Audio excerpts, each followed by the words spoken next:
Hello, everybody. How are you? I am Dr. Alicia with Coaching with Dr. Alicia, and we are here today for our book club meeting. And the name of our book is How to Be an Adult in Relationships. We've been reading this book just about every Sunday, and today we're going to finish up chapter 1. I can't believe we are just now on chapter 1, finishing chapter 1. And then I'm going to take a little bit of a hiatus, and then I'll come back when I'm done with going on vacation. So I got a vacation coming up. See, I got my vacation hair going on. But anyway, I want to welcome everybody for coming in. This is this is part 6. So if you're interested in parts 1 through 5, you can go to the show notes.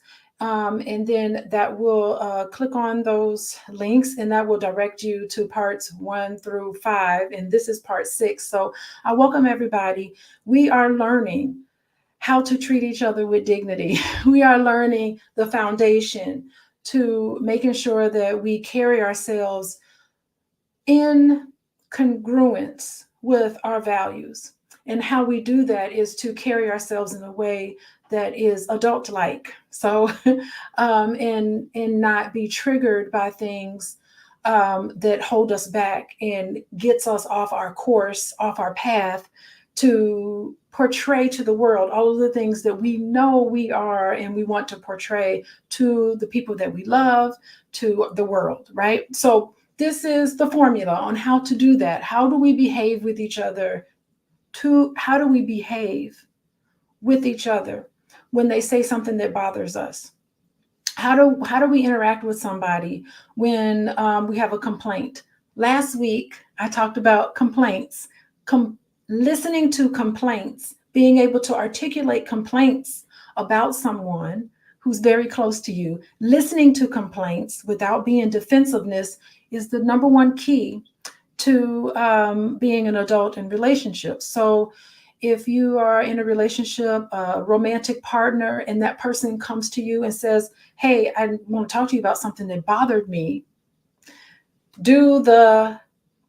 participate in the 5 keys to mindful loving, and you will find that on the other end of that complaint is an opportunity for you and that other person to be close to each other and to have a high level of intimacy. So complaint should be synonymous with reaching out and having someone be close to you, is when you listen to their concerns without being defensive and really being empathetic. It doesn't mean you have to agree, but it's really being heard.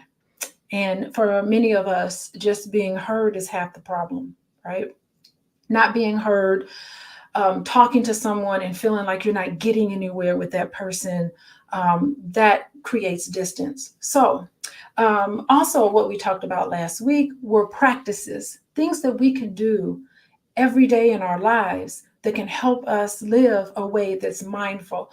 What do I mean by mindful? Mindful living means if someone does something that bothers you, instead of being reactive to that, you can stop, pay attention to how your body's feeling, pay attention to what's coming up for you, and just pay attention to, okay, this is bothering me. What is this reminiscent of in my past that is making me upset? So mindfulness is just being aware of your reactions, being understanding instead of reacting. It's filtering. Some people just, as soon as they get bothered, it goes from the gut out of their mouth. And so when you participate like that, sometimes you do and you say things that you normally wouldn't have done. That's not really who and what you really are, because I think all of us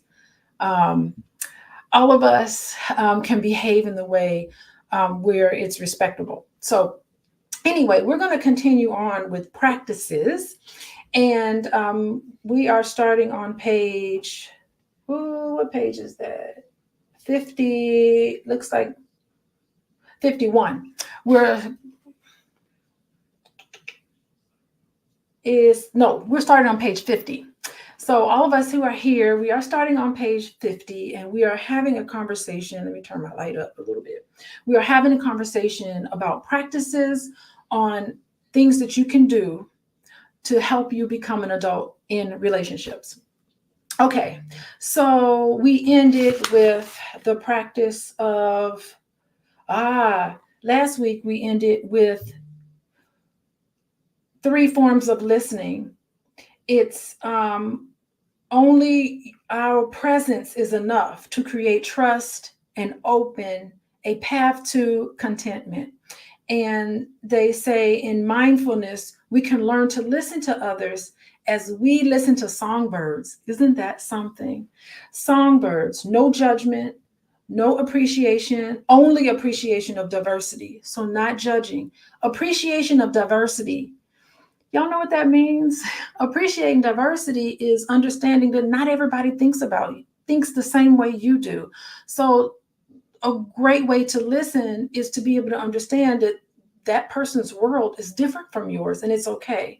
So being tolerant of differences, that's what they mean. Appreciation of diversity.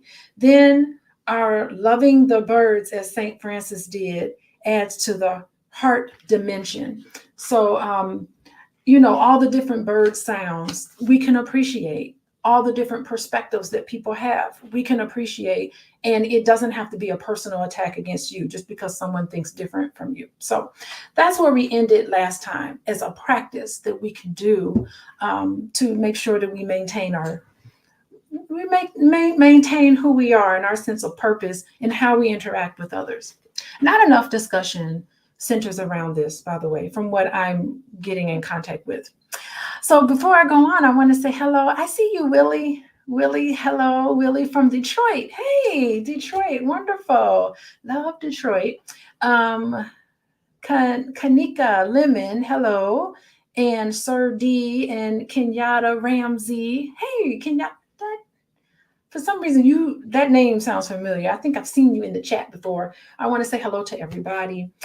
We are starting on page 50, and we're going to go all the way to the end of chapter 1. I can't believe we've done so many parts of this book, and we're only finishing chapter 1. So anyway, to get through it, just to remind everybody, the 5 A's, 5 keys to mindful loving. What is that? That is attention. That means paying attention to someone, giving them your undivided attention with no phones and no distractions, right? Acceptance means universally accepting someone and what they're saying. You should not have to beg for acceptance, right? Can you imagine if we lived in a world where you are just accepted for who and what you are? You don't need to act out. You don't need to beg for someone to pay attention to you and to accept you. You don't even need to have to participate. Like, a lot of women feel like in order for them to be accepted, they have to look a certain way. So just think with the cosmetic surgery that a lot of women get. Can you imagine if you just accepted somebody, if people felt accepted for who and what they really are? The cosmetic surgery industry will probably collapse, right? My light just turned on. Would probably collapse because there's so many people that feel like they have to look a certain way and be a certain way in order to be accepted. Okay, acceptance. So you shouldn't have to work for it. It should be inherent in just being a human being, right? The other thing is appreciation, being able to appreciate other people and their gifts and demonstrating appreciation. Affection, definitely touching and affection is so important in relationships. And allowing people to be their own individual selves, right? That's important. It's interesting because you hear this talk about in order to be in a relationship, you have to know who you are first, right? Well, to know who you are first, you really have to be allowed. You have to have grown up, particularly in those teenage years, where when you when you rebel, which is normal to rebel, that you were in a situation where you were allowed to be unique, right? And not felt ashamed to be unique.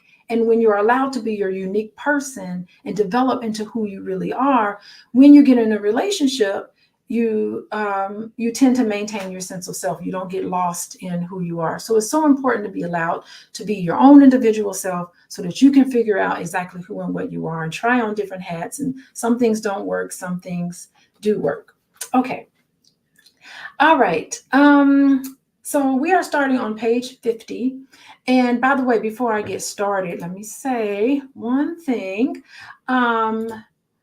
If you type love, LOVE, to 87948, you will receive a text message from me. I'll give you free stuff. I think my husband has a book called Financial Lovemaking.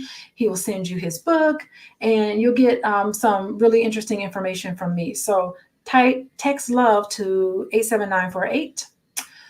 All righty, and then we'll go back to Coaching with Dr. Alicia. Okay, so let me do that. We are on page 50. Attending to needs. Using the 5 A's as guidepost. The 5 A's: attention, acceptance, appreciation, affection, and allowance. Okay. Ask yourself what you need most from a partner or friend. Ask your partner or friend what he or she needs from you. Be careful not to confuse needs with requests, plans, or remedies. For example, to say, I need you to listen, describes not a need, but a request, right? So you can say, I need you to listen, right? You can say, to say, I need more space in this relationship does not describe a need, but a plan. To say, I need a drink describes not a need, but a remedy, right? Tell your partner your present desires, plans, and ideals for remedies. Then identify the need behind each of these and ask them to hear it. For instance, behind the desire to be listened, you may lie the need for authentic attentiveness, an undistracted focus on your words and feelings with respect and sincere appreciation. So that's great to come to that point. And these are needs that everybody has. I really need someone to sit down and really hear what I'm saying and what I'm going through and everything that I'm talking about, right? So all of us have this sense, this need, okay? Attending to your own needs. Feeling loved. Begin this exercise by recalling memories of feeling loved in childhood and notice any connection to the kinds of love you seek as adults. Then ask your partner what feels like love to them and share what it feels like to you. What does love feel like to you? You can say you love somebody, but if to show that you love somebody, you have to really understand how that person needs to be loved, right? You may not feel loved by someone who truly loves you because she knows it, because she shows it in ways you don't understand as love. This is like hearing a foreign language and presuming it's gibberish. Ask for a translation. The challenge of intimacy for adults is to expand our original concept of love to accommodate a partner's unique way of loving. We can still ask for what we want while trying to accept an approximation of it and opening ourselves to new versions of love. I just really love some of this information because all of us have our own love language. When they get into love language, you can have a conversation. You can say, what is it when you were younger that your parents did that really made you feel loved? What is it? And for some people, it could be acts of service. For some people, it could be quality time. It could be gifts. And it doesn't have to be big gifts. It could be little gifts. It can be gifts. And you can check in with your partner to say, I really do love you, but I want to make sure that you know this for sure, right? What can I do today to make you feel loved. And I actually recommend a lot of the therapy clients that I meet with, especially couples, I recommend that they ask each other this, or they text each other a request every day. What's one thing I can do for you today to make you feel loved? That's something that I think is really important to do. And that when your partner does these things for you, is so important to show a lot of gratitude and appreciation. And, I think that, like, when we select romantic partners, some of this is unconscious. Like, we unconsciously seek somebody who aligns with the mental image that's shaped by early experiences with caregivers. And it's not a conscious thing that we do. So I think this process is influenced by this sort of unconscious attempt to get from your partner what may be lacking when you were little. So for many people, your current partner is a psychological replacement for those childhood caregivers. And they embody traits and characteristics that are similar to your early life. In some ways, it could be similar to what you feel like you didn't get. So I think it's so important to talk about with your partner when you're vulnerable, what you wish you could have had more of when you were little that you didn't get. You can get it from your current partner, right? And I think this phenomenon can lead to individuals that recreate patterns, right? Relational patterns that's reminiscent of when you were growing up. So you can seek comfort or familiarity in the dynamics, and they play out in what you've experienced growing up. So whether they were nurturing or problematic, it's important to kind of understand this aspect of partner selection, because it can shed light on the complexities of a romantic relationship. And I think that that's the reason why a romantic relationship, it's above and beyond any other relationship that you have, not a work relationship. So sometimes I hear people equate a work relationship, like the relationship you have with your boss, with a relationship that you have with your partner. The relationship you have with your partner is a whole nother can of worms than the relationship you have with your boss. It can be similar, but it's a totally different dynamic, and I don't think it should be compared in any way. So anyway, let's move on. Page 50. Consider these questions. And so the author of How to Be Adult in Relationship, he recommends keeping a journal. I have never really been good at keeping journals, but he recommends journaling. He says that consider these questions in a journal. What feels like love to me? Who makes me feel that way? Do I feel loved in bodily resonant ways by my partner? Who was the first person in my life to make me feel loved? Who was it? Who was that first person? Have I thanked them enough? Have I shown appreciation for this? Can I tell my partner what feels like love to me? Can I ask her or him the same question? What will I do with this information? Is the love I offer childlike, parental, or adult? I think I can be very parental. I tend to be very nurturing in a motherly sense. So I can understand that question. What will I do with this information? When we feel little or no love coming our way, we may look for proof of love. The more proof we seek, the more our partner feels threatened, tested, and felt like they're on the spot. And it's a very difficult situation to be in those situations. Am I either of these positions? Yeah, I think this is really interesting. I think a lot of this is unconscious. And for many of us, it's very difficult to answer these questions, right? Because it's just tough, right? to answer these questions. And I think that sometimes when the dynamics of relationships kind of flesh out, sometimes you do need to go and see a professional person that can help you identify how the unconscious works and give you some insight into your own thoughts, feelings, and behavior. So for a lot of us, when it's difficult to ask that question about what is it that we need to feel loved?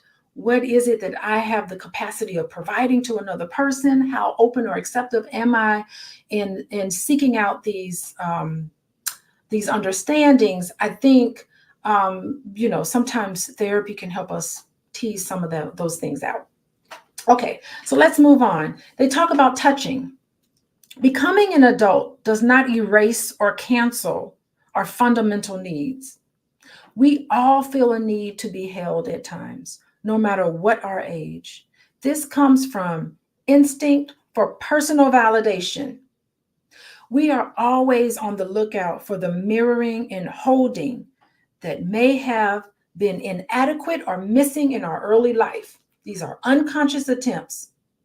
You are right now in your current relationship playing out a dynamic, continuing a dynamic that was established when you were younger. So if you're in a relationship and you find that some of your needs are not met and you're bothered by some of these things, take a look at how that represents. Think of the story that comes with that and share that with your partner. I mean, if you have a partner that's receptive of that, hopefully you do, where you can be vulnerable, you can share that with your partner. And I know I talked last week about healthy relationships allow for complaints. And I really do think that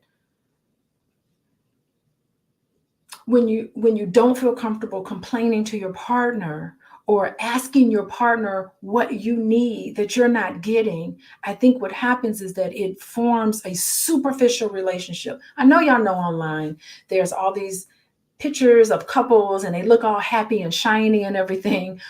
And that's all fine and dandy, but there's no such thing as a perfect relationship. So when they say this relationship is perfect, we have no problems, we have no issues, I always wonder how realistic that is. It's not realistic to think that you're just going to have a perfect relationship, perfect dynamics, and there's nothing to ever have to work out, right? So I think that authentic relationships where there is going to be true intimacy means that there's open communication about what you need and what you want.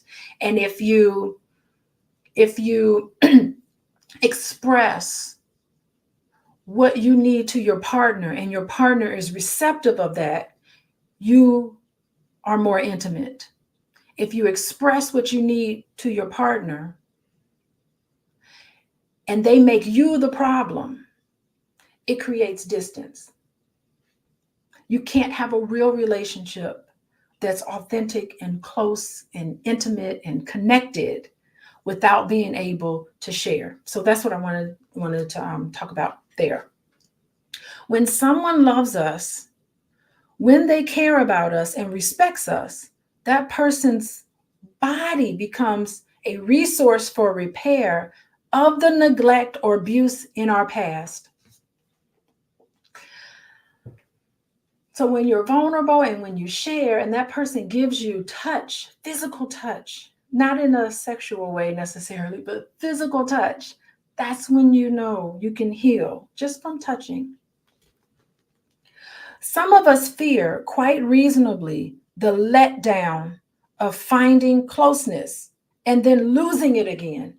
That fear keeps us from wanting to be in a relationship. That fear keeps us from expressing how we really feel to others that we're interested in. That fear of being abandoned, that fear of rejection is really what keeps us from pursuing these relationships. It's like sometimes people sabotage relationships just because they're afraid of what would happen, right? We want to be sure a potential partner deserves our trust. And it's always a gamble. There's always a gamble. People get married and they know there's 50% of marriages don't work, but you get married anyway because you take this leap of faith. There's no guarantee. So you go into the relationship knowing that there's no guarantee. Sometimes that can be frightening for people. And your partner doesn't deserve your trust right away, right? That's why you have to date and get to know that person, because trust, dating somebody with trustworthiness means that they are open in their communication. If you're dating someone and they're not open in their communication, trust may be an issue. That's how you know you can trust somebody. One indication of trust is that person being open. Self-sabotage is a real thing. Yes, Emery, it is. And you're so scared of it. It's so funny how self-sabotage, what it does. You are afraid of this sort of outcome that you know is coming. In your mind, you think this person is eventually going to let me down, and this person can't be trusted, and all of this. I'm just going to do whatever I can to test this relationship, to test this person, to do what I can, knowing dang on well that it's going to potentially cause problems in the relationship, but it's a great way for you to control it, right? Because to really give to somebody and make yourself vulnerable, that's scary. Who wants to do that? And you shouldn't. I mean, we've all heard horror stories of women in particular who trusted men and they never should have, you know? So trust is something that needs to be earned. There are indicators of trustworthiness. And one of the indicators is being open in your communication. Another indicator is asking them about relationships in the past. Great way to predict the future is to ask people about, tell me about your past relationships. You know, that lets you know. So there's other sorts of things. So yeah, self-sabotage is a way of, you don't trust yourself. You don't even trust yourself in knowing who to trust, right? A real thing here. It is a gamble, right? So it's nerve-wracking. If we can get past the inhibiting fear, we may open ourselves to the touch of others, however limited, and find it holds a healing power. Being held with tender attention, for example, in someone's lap, side by side, with arms around each other, supplies the mirroring love that may have been missing in our childhood. Didn't get enough hugs, right? It feels embarrassing only at first. Once the ice is broken, it feels natural.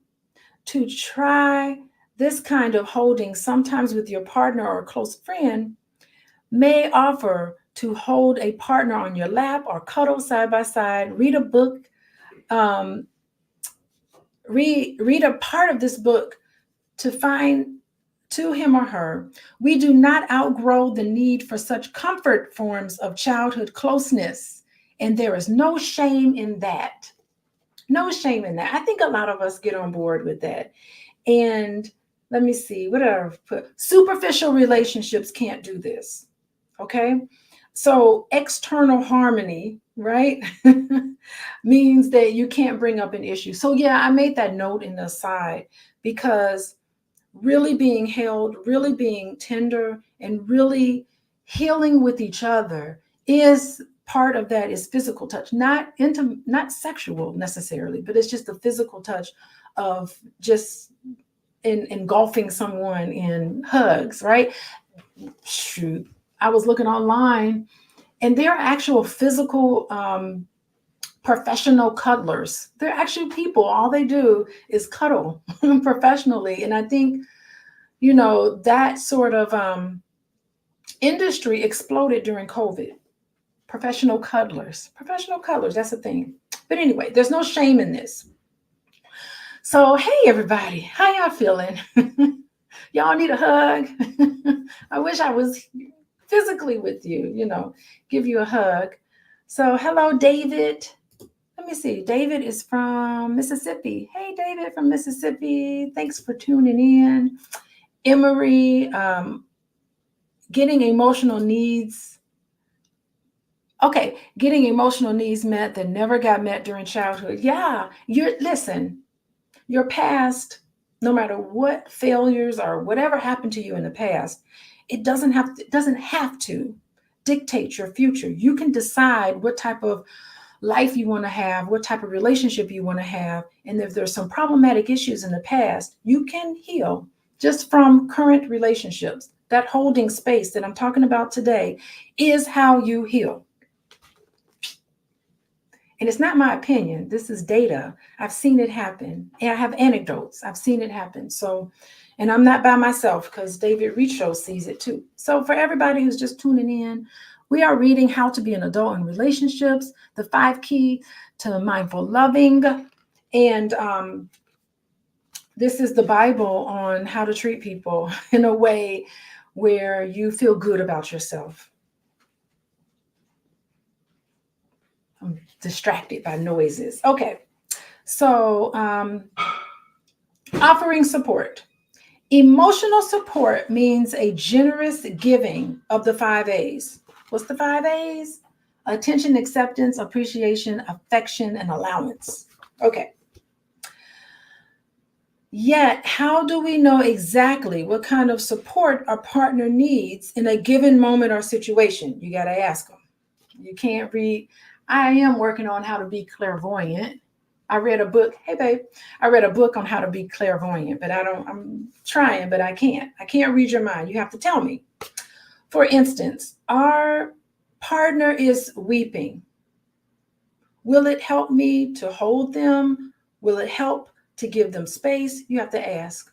I see you're upset right now. What is it that you need from me? Really simple, right? The Little Prince acknowledged, it's such a secret place, the land of tears.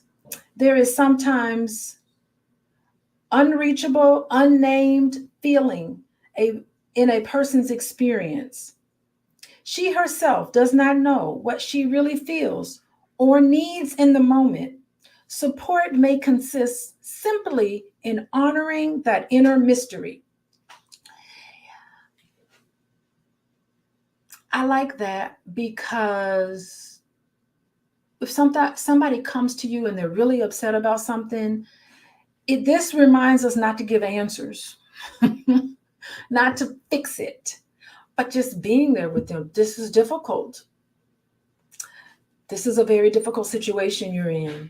And not offering, just honoring that conflict without trying to fix it, because fixing that inner conflict for someone else is really telling them what you're feeling right now is uncomfortable for me. So I want you not to feel this way so that I can be comfortable, right?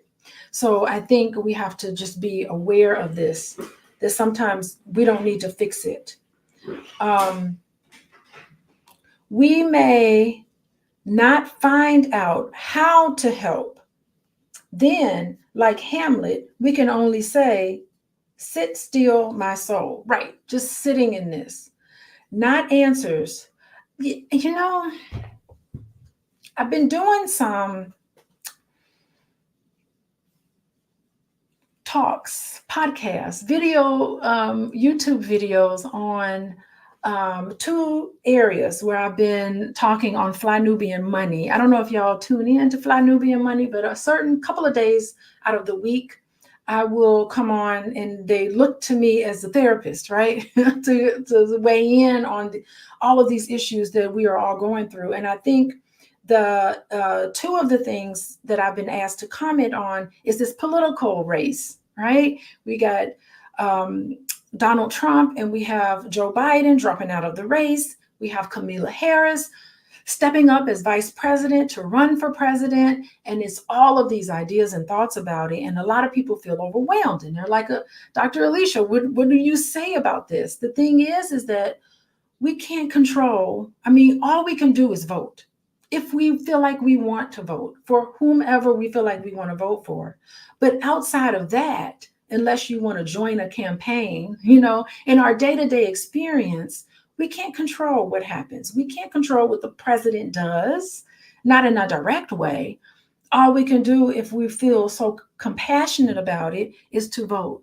But the rest of that, I've made my opinion very clear. I'm going to cast my vote and I'm going to sit somewhere and I'm going to watch a movie and go to sleep. I'm not even going to weigh in on the circus, right?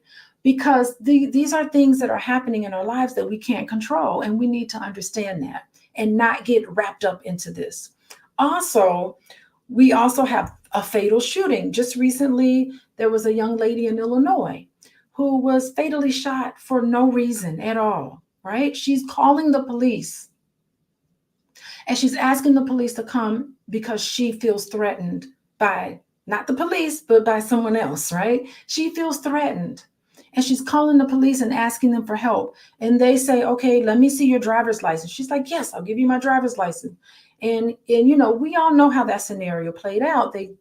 She goes into the kitchen because they told her to go in the kitchen. She goes in there. There's a boiling pot of water. It looks like she put the water in the sink. And then this senseless murder happens in front of our eyes. Yes, it has a toll on us, but there's some things, the inner mystery, the not being able to fix it. We can't fix some of these issues as a particular person. We cannot fix some of these issues. So I think sometimes we just have to sit with our pain and compassion that we see when we see these things, right? When we have this political election happening, there's only so much you can do, and the helplessness of it and all the things that we feel about it. We for sure need safe spaces to vent and to talk about all of the things that we can't control, right? You can only control what you do, essentially.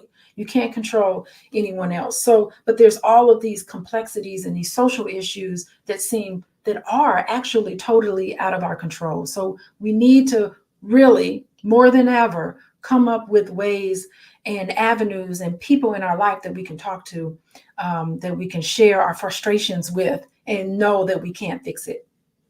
Anyway, I just want to say that part. There is no, and people are asking me, what do we do about this? And all I can say is that self-care, get into your own self-care,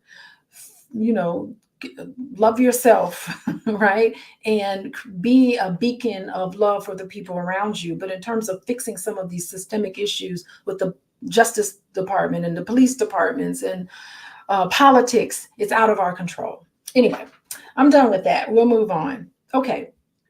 At other times, sensitivity may take the form of inquiry. When your partner seems distressed and willing to communicate, practice asking her what kind of help you need. What is it that you would want from me to help you with? This is difficult, right? There is a way of honoring and encouraging her comfortableness in asking for support from you. Another contribution to intimacy, what we say, how we say it, right? So they're telling you what you need to say to your partner when they're distressed and they need support from you. Ask them what they need from you. Here are some examples of how to ask. So they're telling you exactly what to say in case you're grasping for words. I see your pain. Please tell me how I can be here for you now. I want to support you in this moment. Please let me know what will work best for you. I am available in any way I can be. How can I nurture you the best during this time? If you do not know what you need right now, I can simply just be here for you. That is easy. Any of us can do. So I like this on page 52. They're letting you know if you don't know what to say and you don't know how to talk to somebody when they're in distress or when they're upset, we're just going to give you the script. Practice this script. Practice the script. Anyway, all you all who are here, thank you for being here. We are reading this book, How to Be an Adult in Relationships by David Richo. David Richo is a therapist like me, and I'm jealous because he came out with this wonderful book some 20 some odd years ago before I could come out with it. Oh gosh, I have feelings of jealousy because this is spot on. And this is what we as Black people need to be taking on and treating each other this way. For real, y'all, we need this. Okay. So he ends chapter 1 by saying, noticing mindsets. Loving presence takes 5 forms: attention, acceptance, appreciation, affection, and allowing. And mindfulness is the path to such loving presence. You have to practice mindfulness every single day. It is not going to naturally come to you. Practice it every day. mindfulness.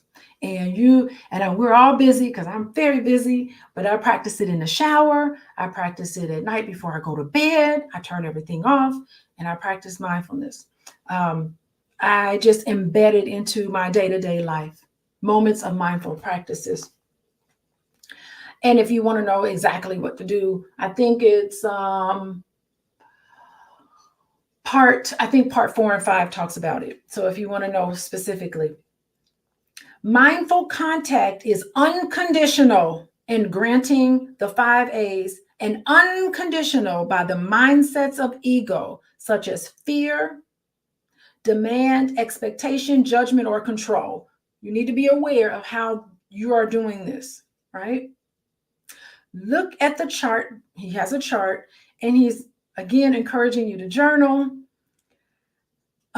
Examples of how you find yourself on both sides in your way of relating to a partner. Show your results to your partner and ask for feedback in making changes for a compassionate response. Right. So I like this. Setting aside time to talk to your partner about what is it that I can do to make you feel loved. And I guarantee you it's probably not going to be buy me this, buy me that, do this for me, do that for that. And I bet you it will be something along the lines of attention, acceptance, allowing. Going to be something along those lines. I guarantee you. Well, in my office, very rarely do I find a man or a couple, individuals in a relationship, when they ask each other that question in my office, very rarely do I find any materialistic requests. Typically, it's like, hold my hand, give me a hug, tell me you love me. Let's go walk in the park together. That's what I normally get. I'm telling you. Okay. The 5 A's, right? Based on mindfulness and their opposites. So he is saying, if you are participating in these things, it's the ego. It's not mindfulness. So being attentive, what gets in the way with us being attentive? Ignoring. That's the opposite of attentive. Refusing to listen. When someone's not listening, they're not being attentive. Being unavailable and fearing the truth. Yes. So when you're giving someone attention and you're listening to them complain about you, I'm asking you to hear this as a beautiful way to connect. But for many of us, we take it personal and we get mad and upset and we want to defend ourselves and we are scared by what people tell us, right? We're scared if we say, how do you want me to love you? What is it that you want for me to do differently than what I'm doing, right? And usually when you hear that, it can be frightening because you're hearing things that sometimes can be difficult to hear. Okay. The next part of the 5 A's is being accepting. What gets in the way of being accepting? The opposite of that.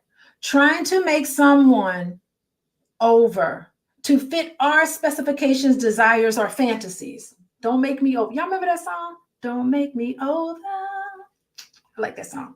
Anyway, that is it. Trying to change another person instead of accepting them. Trying to make somebody fit a certain specification, desire, or a certain fantasy, right? Making them change who they are fundamentally. That is the opposite of accepting, rejecting, right?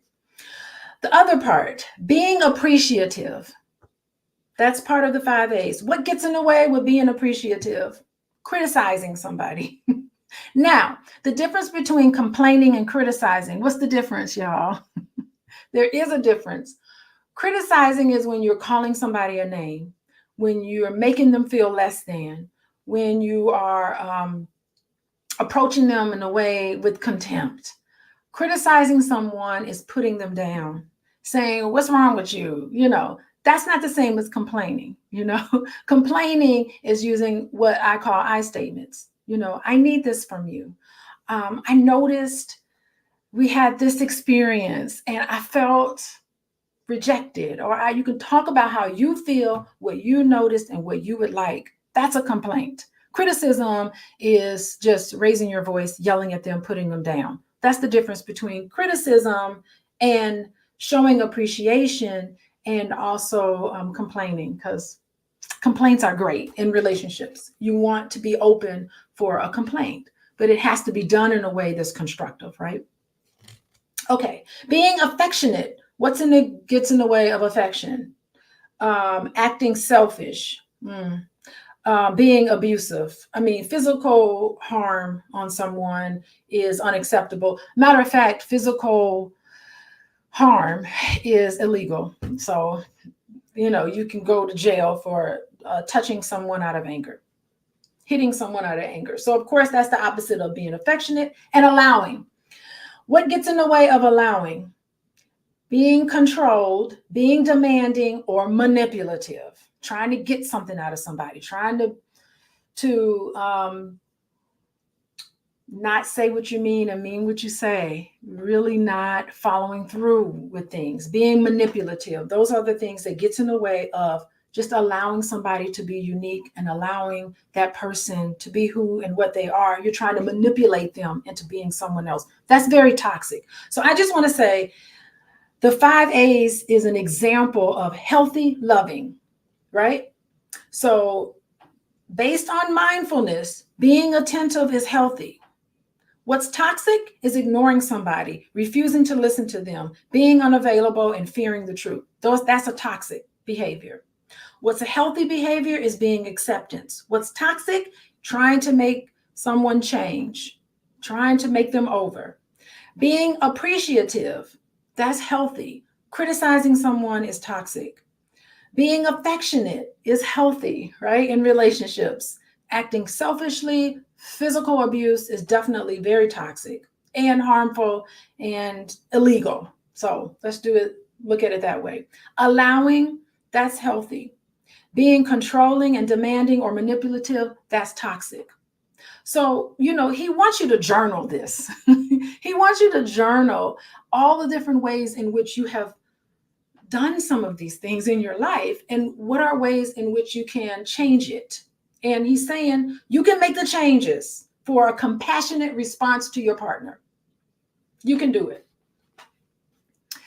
Hey, everybody. Oh, look at everybody in here. Hello, everyone. How you doing? I'm Dr. Alicia, coaching with Dr. Alicia. This is my book club on Sunday. We're going to finish chapter 1 of How to Be an Adult in Relationships, the 5 Keys to Mindful Loving, which I just went over. We are finishing chapter 1. We are on page 52. You can get this book. There's an audio book version. There is a Kindle version. And then, of course, there's paper book. I'm old school, y'all. I like paper copies. I like writing in the margins. I just enjoy doing that. To me, I don't know. I just like it. Hi, Maya. Thank you, Maya. How you doing? Okay. The last part of chapter 1 is heavy. He says spiritual commitment to the 5 A's. So what is he saying? He's saying that participating in mindfulness by being attentive, accepting, appreciative, affection, and allowing. This is not only a mindful practice, but it is spiritual as well. So that means that to participate in these behaviors means you are calling on a spiritual part of yourself. Higher is bigger than you. Wow, that's amazing. Bigger than you. The 5 A's are purposes or ends in themselves. Giving and receiving them are not only the ways we are fulfilled, but also the spiritual practices by which we fulfill our heroic destiny of bringing the world the benefits and treasures we find in our path. Viewed in spiritual terms, they can be explained like this. Attention means consciousness of the interconnectedness of all things. When you pay attention to someone, put your phone down and really listening, then you are honoring the interconnectedness of all things. You know that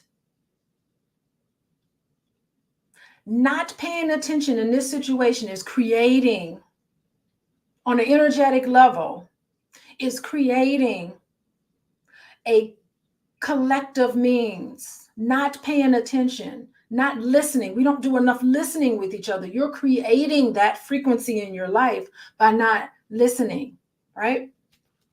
Acceptance means affirming an unconditional yes to the sobering givens of existence, the facts of life.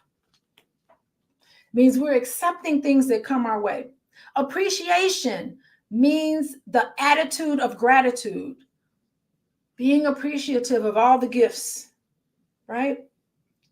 Affection means the love we feel for others and for the universe.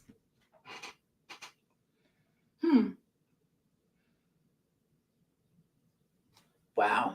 As above, so below, right? I think that's what that means. Allowing means that we grant to others and protect in ourselves the right to live freely without outside control. You're creating this in your life because I think what he's saying is that there's a collective consciousness in how we treat each other. And that on an energetic and a spiritual level, we are carrying out not only healthy relationships, but health in terms of how we relate to the world. We're adding to this collective consciousness of providing peace in this world. Wow, that's amazing. Turn these 5 needs and purposes into affirmations and commitments, which you can then repeat daily or more often if possible. Use the following examples. So he's telling you, incorporate this into your life. I feel unity with all human beings and with nature. I notice their pain and their joy. I make decisions that make me feel more connected and closer to them. I accept the givings of existence, both those that seem positive and those that seem negative. I accept the givings.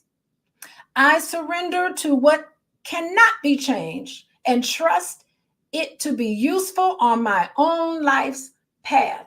There is never a negative. Never anything negative. Never anything. You just say that wasn't the right move for me. I'm not going to interpret it as a failure, as negative. I'm supposed to go in a different direction. So you just have to tell yourself, this is the universe telling me to go in a different direction. I hear it. I'm going to listen and I hear it. I'm going to go in another direction.